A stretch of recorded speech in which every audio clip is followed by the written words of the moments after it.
Selamat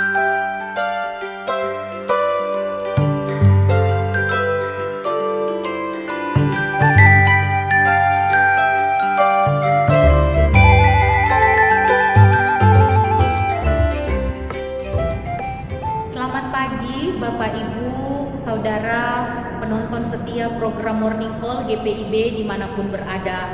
Salam jumpa, perkenalkan saya Pendeta Leli Lawalata. Saat ini melayani di GPIB Jemaat Immanuel Bau-Bau, Sulawesi Tenggara. Kita akan membaca dan merenungkan firman Tuhan pada pagi hari ini. Namun sebelumnya, mari kita berdoa memohon bimbingan kuasa Roh Kudus. Kita berdoa.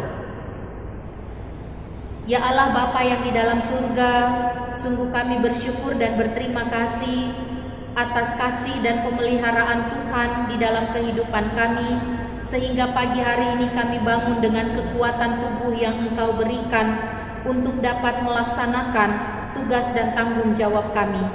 Berkatilah kami ya Tuhan, dan bimbinglah kami dalam tuntunan kuasa Roh Kudus. Terlebih saat ini ketika kami anak-anak Tuhan akan membaca dan merenungkan firman-Mu.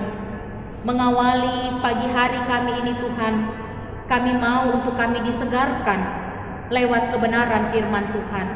Dan karena itu, biarlah Roh Kudus yang akan memberikan ketenangan hati dan pikiran kami, sehingga kami memahami dan mengerti akan kehendak Tuhan, dan kami terus mau memberi diri untuk menjadi pelaku-pelaku firman Tuhan yang setia. Di dalam nama Tuhan Yesus, firman yang hidup, kami berdoa. Amin.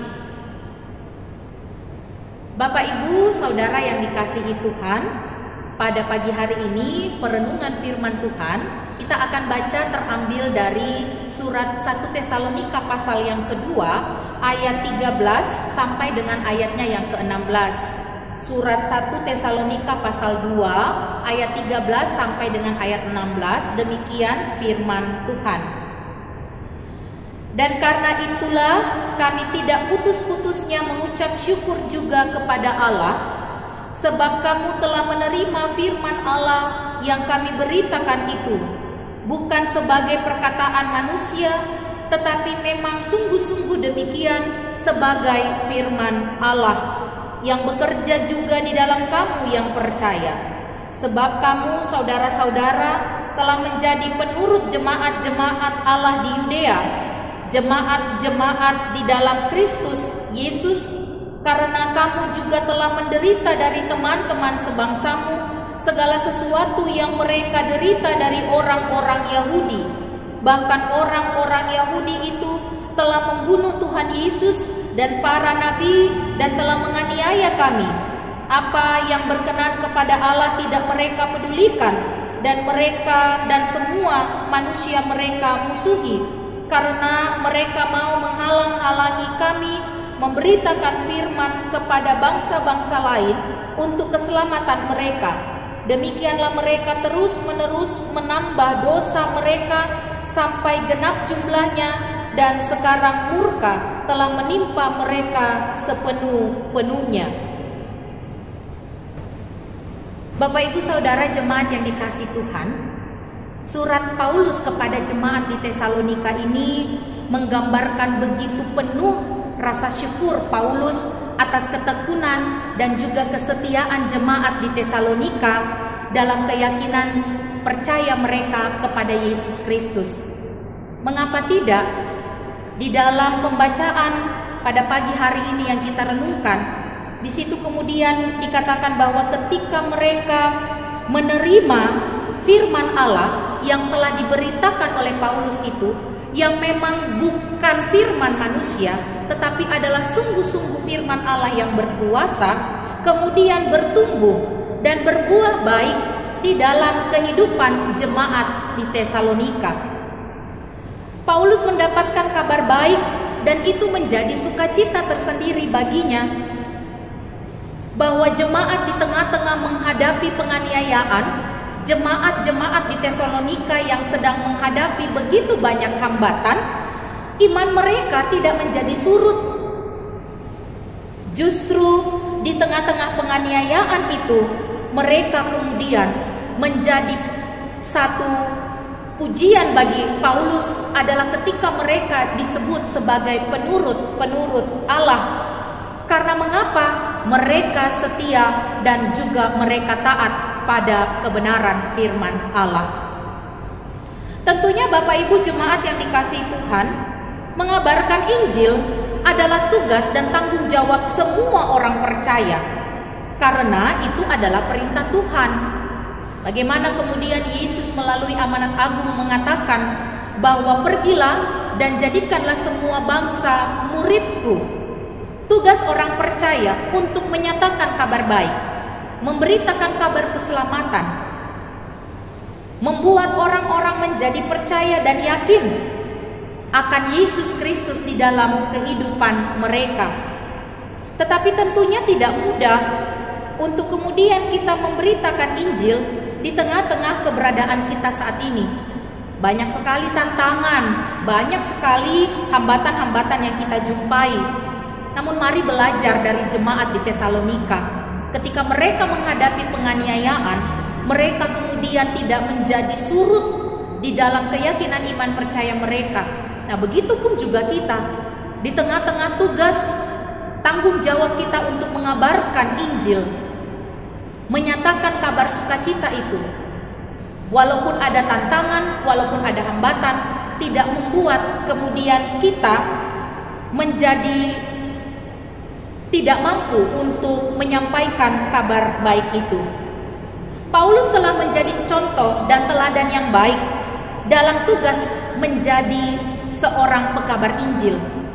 Tugasnya ini tentu tidak mudah, jemaat yang diberkati Tuhan. Kita tahu bahwa Paulus juga menghadapi begitu banyak tantangan, begitu banyak hambatan-hambatan di dalam pemberitaan firman Tuhan. Apa yang kemudian Paulus lakukan adalah sesuatu yang menjadi wujud dari iman yang dia alami di dalam kehidupannya ketika dia percaya kepada Yesus Kristus. Firman Tuhan merubah kehidupan Paulus dan juga memberikan kekuatan di dalam Paulus melakukan pelayanannya. Sehingga ketika Paulus memberitakan firman Tuhan, semua itu berdasarkan dengan pengalaman-pengalaman iman yang dia alami. Dan dengan begitu firman Tuhan dapat tersampaikan dengan baik. Kemudian jemaat-jemaat yang dilayani juga pada akhirnya dapat memiliki kekuatan dan keteguhan hati di dalam iman percaya mereka, walaupun sekali lagi pergumulan, hambatan, tantangan itu dialami. Saudara-saudara yang dikasihi Tuhan, firman Tuhan yang sering kita baca, firman Tuhan yang sering kita renungkan bersama, firman Tuhan yang sering kita dengarkan itu seharusnya memberi perubahan di dalam kehidupan kita, memberikan satu perubahan yang nyata. Firman Tuhan itu harus hidup di dalam kehidupan kita, di dalam kehadiran kita dimanapun kita berada. Gereja, setiap orang percaya, Bapak Ibu Saudara dan juga saya, harus menjadi teladan iman, teladan yang benar-benar dapat memberlakukan kehidupan yang sesuai dengan firman Allah. Menjadi penurut-penurut Allah itu tidaklah sulit, asalkan kita mau berkomitmen. Menjadi penurut-penurut Allah itu bukanlah sesuatu yang tidak mudah untuk dilakukan.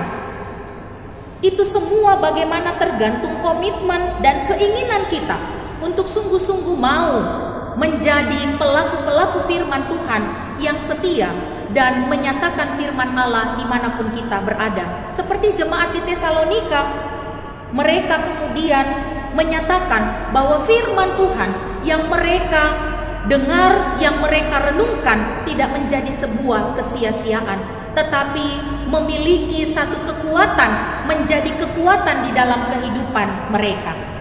Bapak Ibu jemaat yang dikasihi Tuhan, namun mungkin akhir-akhir ini terkadang kita kurang peka, kita kurang peduli, sehingga kemudian ada sebutan-sebutan yang kemudian diberikan kepada kita. Kita dianggap sebagai orang yang sombong, kita dianggap sebagai orang yang angkuh, yang itu kemudian melekat dalam kehidupan kita dan pada akhirnya sulit untuk membuat kita atau kemudian memberikan satu kesempatan bagi kita, orang-orang percaya, untuk melakukan firman Tuhan, menyatakan kabar baik itu. Semua orang pasti ingin mendengarkan kabar baik. Tentunya bagaimana kabar baik itu dapat disampaikan dengan cara-cara yang benar.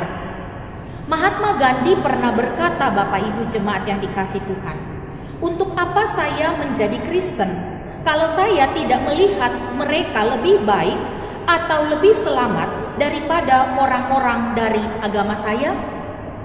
Mahatma Gandhi mengakui Yesus adalah teladan dalam perjuangannya. Mahatma Gandhi juga kemudian benar-benar melihat bagaimana perbuatan-perbuatan Yesus itu dapat dia nyatakan di dalam kehidupannya. Tetapi kemudian pada akhirnya dia memilih untuk tidak menjadi seorang Kristen. Mengapa Bapak Ibu Saudara? Karena ia melihat tingkah laku orang Kristen yang tidak sesuai dengan firman Tuhan. Bapak Ibu jemaat yang diberkati Tuhan, bahwa setahun ini kita kemudian dituntun melalui sebuah tema di mana kita kemudian dihantar untuk seluruh warga gereja dapat merawat jejaring sosial dan ekologis di era digitalisasi ini.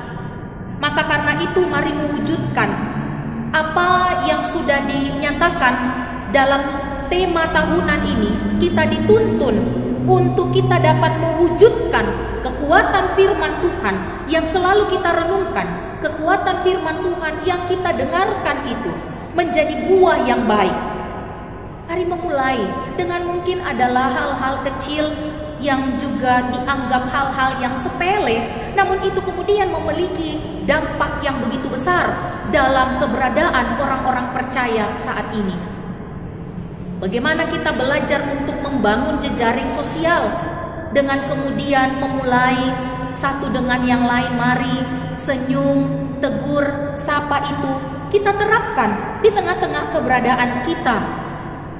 Bagaimana kemudian kita merawat lingkungan di sekitar kita dengan setiap orang percaya mengalami satu perubahan untuk kemudian sadar bahwa menjaga lingkungan itu penting. Buanglah sampah pada tempatnya. Itu mungkin perbuatan-perbuatan atau tindakan-tindakan kecil, tetapi kalau semua orang percaya kemudian memiliki kesadaran untuk benar-benar memberlakukan, menjaga, merawat lingkungan tempat kita berada, disitulah Bapak Ibu jemaat yang dikasihi Tuhan, bahwa kita mampu untuk melakukan firman Tuhan, dan sungguh-sungguh firman itu hidup di dalam kehidupan kita. Mari menjalani hari ini dengan penuh sukacita, kasih, dan damai sejahtera Allah, serta marilah mengucap syukur di dalam kehidupan kita. Lakukanlah semua perkataan dan perbuatan yang baik demi kemuliaan bagi nama Tuhan. Amin. Mari kita berdoa. Sungguh kami bersyukur akan kebenaran firman Tuhan yang telah kami renungkan saat ini. Sebelum kami melangkah untuk memulai seluruh aktivitas dan pekerjaan kami dikuatkan dan dimampukan melalui firman-Mu saat ini. Tuntunlah kami dalam kuasa Roh Kudus, agar firman yang telah kami baca dan kami renungkan saat ini sungguh-sungguh menjadi bagian dalam kehidupan kami ya Tuhan. Kami mampu untuk menjadi pelaku-pelaku firman-Mu yang setia. Kami mampu untuk dapat menjadi penurut-penurut Allah, dan firman-Mu itu mampu untuk kami nyatakan di dalam kehidupan kami. Bapa yang bertahta di dalam kerajaan surga, bimbinglah kami dalam kuasa Roh Kudus, agar apa yang kami lakukan pada pagi hari ini, di sepanjang hari ini, semua dalam kehendak Tuhan Yesus Kristus. Kami juga berdoa untuk seluruh tugas aktivitas yang akan kami lakukan. Biarlah di dalam kasih-Mu Bapa, kami dapat melakukan semuanya dengan penuh sukacita. Kami berdoa bagi jemaat-jemaat Tuhan, mereka yang sakit, mereka yang dalam kelemahan tubuh, Tangan-Mu yang penuh kuasa yang akan menjamah dan kemudian memberikan kesembuhan bagi mereka. Kami juga berdoa bagi saudara-saudara kami yang dalam pergumulan hidup, persoalan-persoalan yang mereka alami ini. Kiranya itu semua Tuhan tidak melemahkan iman percaya mereka, namun Engkau yang akan menguatkan dan menghibur mereka di tengah-tengah pergumulan yang mereka alami saat ini. Begitupun juga dengan kami Bapa, di dalam kami melakukan seluruh pekerjaan aktivitas kami, biarlah itu semua akan menjadi berkat untuk kehidupan kami di waktu-waktu yang kami lalui. Terima kasih Bapa di dalam surga, mohon ampun untuk segala dosa dan kesalahan kami. Inilah doa dan permohonan yang kami bawa dan serahkan di dalam nama Tuhan Yesus Juru Selamat kami yang hidup. Kami berdoa kepada Bapa di sorga. Amin. Demikianlah Bapak Ibu Saudara terkasih, renungan firman Tuhan pada pagi hari ini. Kiranya firman Tuhan menguatkan kita dan menuntun kita untuk memberlakukan kehidupan yang baik dimanapun kita berada. Sampai jumpa, Tuhan Yesus memberkati.